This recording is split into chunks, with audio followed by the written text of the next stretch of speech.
خوش آمدید۔ آج ہم تاریخ کے ایک ایسے واقعے کا گہرائی سے جائزہ لے رہے ہیں جو 100 سال سے بھی زیادہ پہلے پیش آیا، لیکن جس کی گونج آج بھی شاید محسوس کی جا سکتی ہے۔ جی، یہ 1904 کا ڈاگر بینک واقعہ ہے۔ بالکل۔ ذرا تصور کریں، روس اور جاپان میں جنگ چل رہی ہے۔ روس کا بڑا طاقتور بالٹک بحری میڑا جس میں جنگی جہاز، کروزر سب شامل تھے۔ جی، ایڈمرل زنوی روزسٹونسکی کی کمان میں۔ ہاں، وہ ایک لمبے خطرناک سفر پر نکلے تھے، مشرق بعید پورٹ آرتھر چین کی طرف۔ وہاں انہیں اپنے پیسیفک اسکواڈرن کی مدد کرنی تھی جو مشکلات میں تھا۔ صحیح۔ مگر یہ سفر جو پہلے ہی تناؤ سے بھرا ہوا تھا، شمالی سمندر میں ڈاگر بینک کے پاس آ کر ایک ایسی خوفناک غلطی کا شکار ہوا جس نے آپ کہہ لیں دنیا کو ہلا دیا۔ بالکل۔ اور دیکھیں، یہ صرف کوئی حادثاتی غلط فہمی نہیں تھی، یہ وہ واقعہ تھا جس نے روس اور برطانیہ جیسی دو بڑی طاقتوں کو بالکل جنگ کے قریب لا کھڑا کیا تھا۔ اچھا، یعنی اتنا سنگین؟ جی ہاں، ایک ایسی غلطی جس کی بنیاد شاید خوف تھی، تھکاوٹ تھی، کچھ نااہلی بھی کہہ سکتے ہیں۔ تو آج ہم اسی واقعے کو ایک کہانی کے انداز میں دیکھیں گے، اس کی تہہ تک پہنچنے کی کوشش کریں گے کہ بھئی 21 اکتوبر 1904 کی رات آخر ہوا کیا تھا، کیوں ہوا تھا، اور پھر اس کے نتائج کیا نکلے۔ زبردست۔ تو آئیے کہانی شروع کرتے ہیں۔ تاریخ ہے 21 اکتوبر 1904، رات کا وقت۔ جی۔ جگہ ہے شمالی سمندر کا ڈوگر بینک علاقہ۔ سنا ہے مچھلی پکڑنے کے لیے بہت مشہور ہے، وہاں اکثر برطانوی ماہی گیروں کے ٹرالر ہوتے تھے۔ بالکل۔ اور موسم انتہائی خراب تھا، گہری تاریکی، شدید دھند، حد نگاہ یوں سمجھے نہ ہونے کے برابر تھی۔ سمندر میں بھی طغیانی تھی۔ اوہ، تو ان حالات میں روسی بحری بیڑا آگے بڑھ رہا تھا۔ جی، اور بیڑا پہلے ہی شدید دباؤ میں تھا، ہائی الرٹ پر۔ روس جاپان جنگ میں روسی بحریہ کو شروع میں ہی کچھ دھچکے لگ چکے تھے۔ ایڈمرل پر بڑا دباؤ تھا کہ جلد پورٹ آرتھر پہنچیں۔ اور انہیں ڈر بھی تھا۔ بہت زیادہ، خاص طور پر جاپانی تارپیڈو کشتیوں کے حملے کا شدید خوف تھا۔ پھر انہیں کچھ مبہم سی اطلاعات بھی ملی جو بعد میں غلط ثابت ہوئیں کہ شاید جاپانی جہاز یورپی پانیوں میں ہیں۔ اچھا، افواہیں؟ افواہیں بھی، اور کچھ روسی انٹیلیجنس کی وارننگز بھی تھیں کہ علاقے میں دشمن ہو سکتا ہے۔ اور ایک خاص رپورٹ ملی تھی ایڈمرل کو کہ جاپانی تارپیڈو کشتیاں ایسی لائٹس استعمال کر سکتی ہیں کہ وہ دور سے ماہی گیر کشتیوں جیسی لگیں۔ اوہو، تو یہ بات ان کے ذہن میں بیٹھ گئی تھی۔ بالکل۔ ان سب چیزوں نے مل کر ایک شدید تناؤ اور آپ کہہ لیں وہم کی فضا بنا دی تھی۔ ایڈمرل نے حکم دے رکھا تھا، انتہائی چوکس رہو، کوئی بھی مشکوک چیز نظر آئے فوراً ایکشن لو۔ تو آدھی رات گزر چکی، اندھیرا، دھند، اور پھر ایک روسی جہاز کے نگران کو کچھ فاصلے پر چھوٹی کشتیوں کے دھندلے سے ہیولے نظر آئے۔ ہاں، اب جو پہلے سے خوف تھا، سفر کی تھکاوٹ، عملے کا نیا پن، کسی نے ایک لمحے کو نہیں سوچا کہ یہ عام ماہی گیر بھی ہو سکتے ہیں۔ فوراً سمجھ لیا کہ دشمن ہے۔ جی، فوراً نتیجہ نکالا کہ یہ دشمن کی خطرناک ٹورپیڈو کشتیاں ہیں، گھاٹ لگائے بیٹھی ہیں۔ حملے کی تیاری شروع۔ اور پھر انہوں نے کیا کیا؟ روسی جنگی جہازوں نے اپنی تیز سرچ لائٹس ان کشتیوں پر ڈالیں۔ اب روشنی تو پڑی ہوگی، لیکن وہ دھند، گھبراہٹ، شاید جان بوجھ کر تصدیق نہیں کی کہ اصل میں ہے کیا۔ ایڈمرل روزسٹوینسکی نے، جو خود بھی شاید اسی خوف میں مبتلا تھے، فائرنگ کا حکم دے دیا۔ بس پھر کیا تھا، روسی جہازوں نے توپیں، مشین گنیں سب کھول دیں، اور ان بیچاری نہتی برطانوی ماہی گیر کشتیوں پر جو حل شہر سے آئی تھیں، اندھا دھن گولہ باری شروع کر دی۔ یا اللہ، یہ تو بہت خوفناک منظر ہوگا۔ وہ ماہی گیر تو سمندر میں روزی کمانے گئے تھے۔ بالکل، اور ان کے جال پانی میں تھے، جس کا مطلب ہے وہ تیزی سے بھاگ بھی نہیں سکتے تھے۔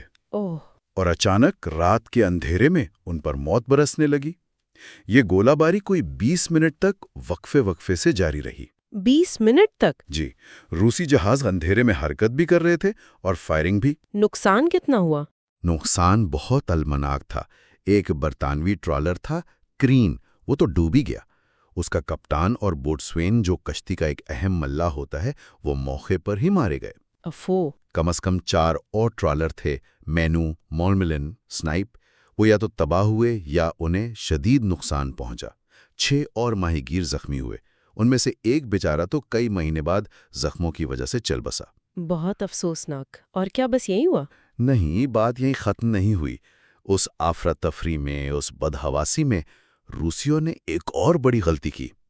انہوں نے اپنی فائرنگ میں غلطی سے اپنے بیڑے کے ایک کروزر ارورا کو بھی نشانہ بنا ڈالا۔ کیا اپنے ہی جہاز کو؟ جی، فرینڈلی فائر جسے کہتے ہیں۔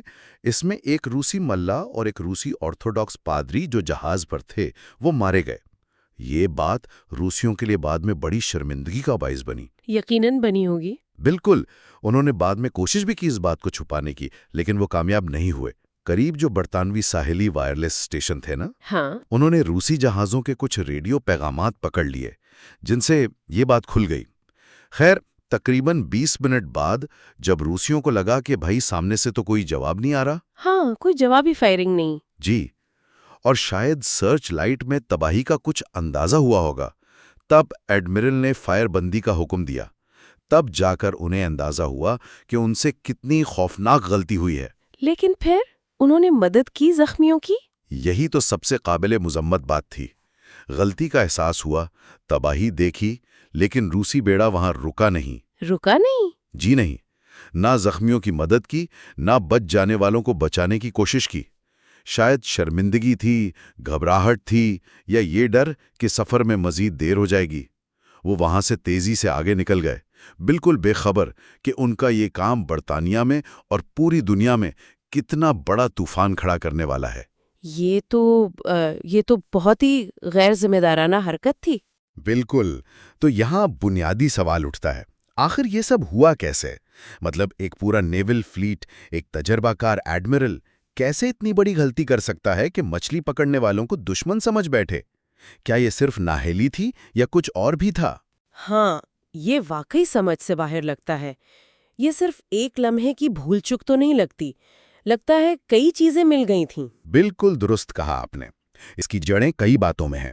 سب سے پہلی اور شاید سب سے اہم چیز تھی شدید خوف اور وہم، پیرانویا جسے کہتے ہیں۔ پیرانویا مطلب ایک ایسا مسلسل ڈر کہ کوئی آپ کو نقصان پہنچانے والا ہے۔ روس جاپان جنگ میں روسیوں کو شروع میں ہی نقصان ہوا تھا، تو بیڑے میں ایک عمومی مایوسی اور شدید دباؤ تھا۔ اوپر سے وہ افواہیں کہ جاپانی نیوی یورپ میں خفیہ کارروائیاں کر سکتی ہے۔ ہاں، وہ افواہیں۔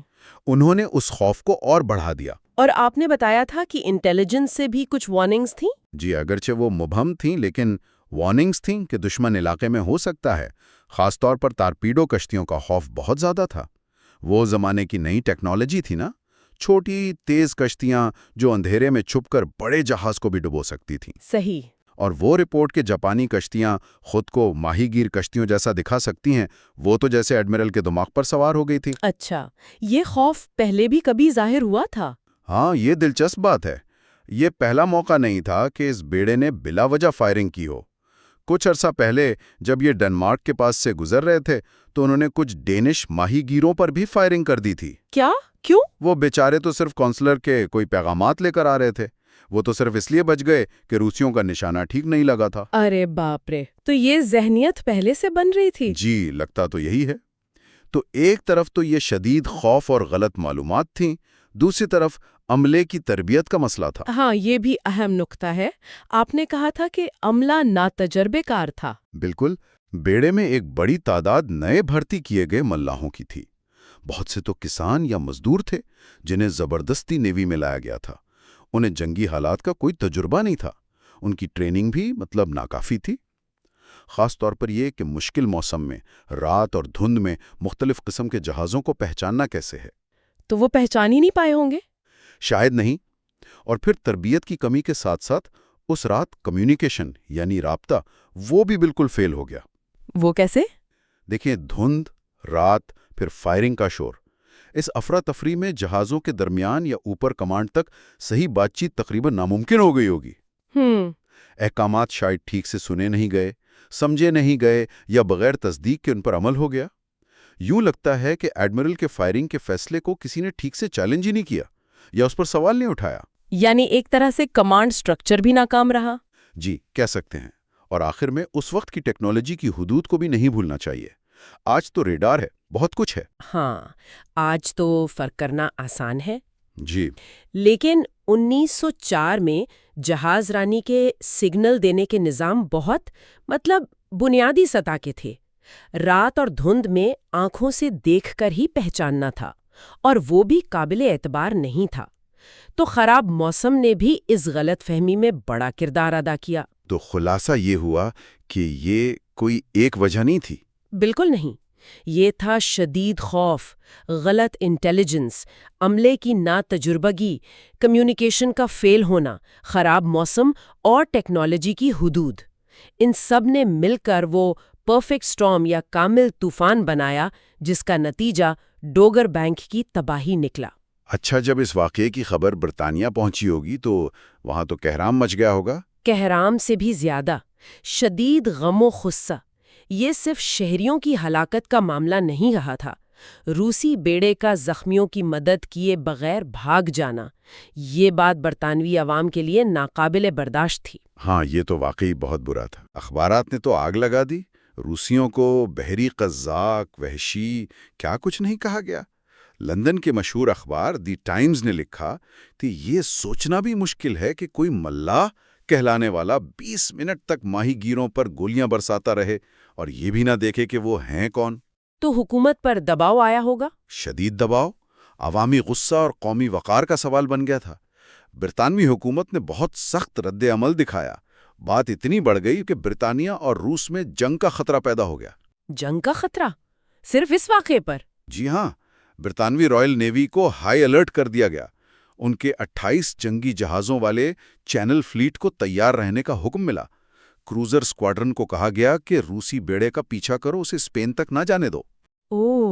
برطانیہ نے روس سے فوری معافی، پوری وضاحت، ذمہ داروں کو سزا اور بھاری ہرجانے کا مطالبہ کیا۔ اور ایک اور بات جو معاملے کو بگاڑ رہی تھی، وہ کیا؟ وہ اینگلو جاپانی اتحاد، برطانیہ اور جاپان کا فوجی معاہدہ تھا۔ تو تکنیکی طور پر برطانیہ روس کے دشمن کا اتحادی تھا۔ اس نے صورتحال کو اور بھی نازک بنا دیا تھا۔ یہ تو واقعی بہت خطرناک صورتحال بن گئی تھی۔ دو بڑی طاقتیں ایک احمقانہ غلطی کی وجہ سے آمنے سامنے۔ جی بالکل، لیکن خوش قسمتی سے سفارتکاری کام کر گئی۔ کیسے؟ روسی حکومت نے شاید اپنی غلطی کی سنگینی اور جنگ کے ممکنہ نتائج کو سمجھا، اور انہوں نے نسبتاً جلدی معاملے کو سنبھالنے کی کوشش کی۔ فوراً برطانیہ سے معافی مانگی اور اس بات پر راضی ہو گئے کہ ایک غیر جانبدار بین الاقوامی کمیشن اس کی تحقیق کرے۔ اچھا، کمیشن بنا؟ جی، 25 نومبر 1904 کو لندن میں ایک معاہدہ ہوا۔ اس کے تحت پیرس میں ایک بین الاقوامی کمیشن آف انکوائری بنا، ہے کنونشن کی طرز پر۔ اس میں برطانیہ، روس، فرانس، امریکہ، آسٹریا ہنگری سب کے بحری ماہرین شامل تھے۔ تو اس کمیشن نے کیا نتیجہ نکالا؟ کمیشن نے مہینوں تک تحقیقات کیں، شواہد دیکھے، گواہیاں لیں، اور پھر فروری 1905 میں اپنی رپورٹ دی۔ انہوں نے کہا کہ ہاں، ایڈمرل روزسٹوینسکی اور ان کے بیڑے نے شدید لاپرواہی کی تھی اور بغیر کسی وجہ کے ماہی گیروں پر فائرنگ کی تھی۔ لیکن انہوں نے یہ بھی کہا کہ ایڈمرل کی نیت مجرمانہ نہیں لگتی اور اس واقعے کو جان بوجھ کر جنگی کارروائی نہیں سمجھا جا سکتا۔ یہ بس خوف اور خراب موسم میں کی گئی ایک سنگین غلطی تھی۔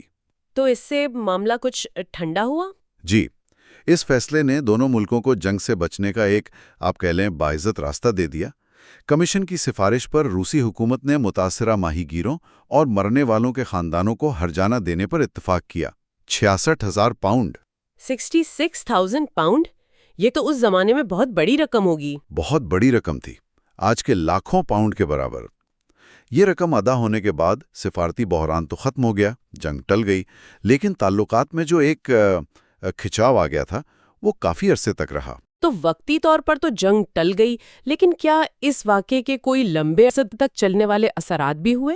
یقیناً ہوئے، اگرچہ بعد میں برطانیہ اور روس کے تعلقات بہتر ہو گئے، خاص طور پر پہلی جنگ عظیم میں جب وہ اتحادی بنے۔ لیکن یہ ڈوگر بینک واقعہ 20ویں صدی کی شروع میں یورپ کے نازک سفارتی اور فوجی توازن کی ایک مثال ہے۔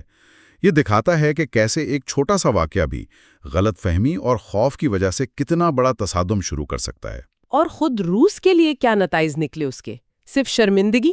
نہیں، صرف شرمندگی نہیں، اس سارے معاملے کی وجہ سے وہ جو تحقیقات ہو رہی تھیں، سفارتکاری چل رہی تھی، اس دوران روسی بالٹک بیڑے کو اسپین میں ویگو کے مقام پر کافی دن رکنا پڑا۔ اچھا، تاخیر ہو گئی؟ جی، تاخیر ہو گئی۔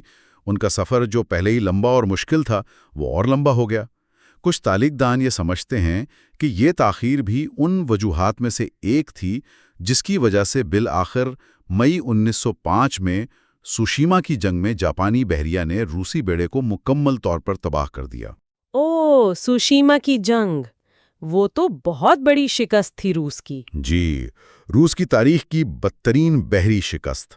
تقریباً سارے بڑے جہاز تباہ ہو گئے، 5000 سے زیادہ ملاح مارے گئے۔ تو ڈاگر بینک واقعے نے بالواسطہ طور پر اس شکست میں بھی کردار ادا کیا۔ تو اس ساری کہانی کا، اس ساری گفتگو کا لب لباب کیا ہے؟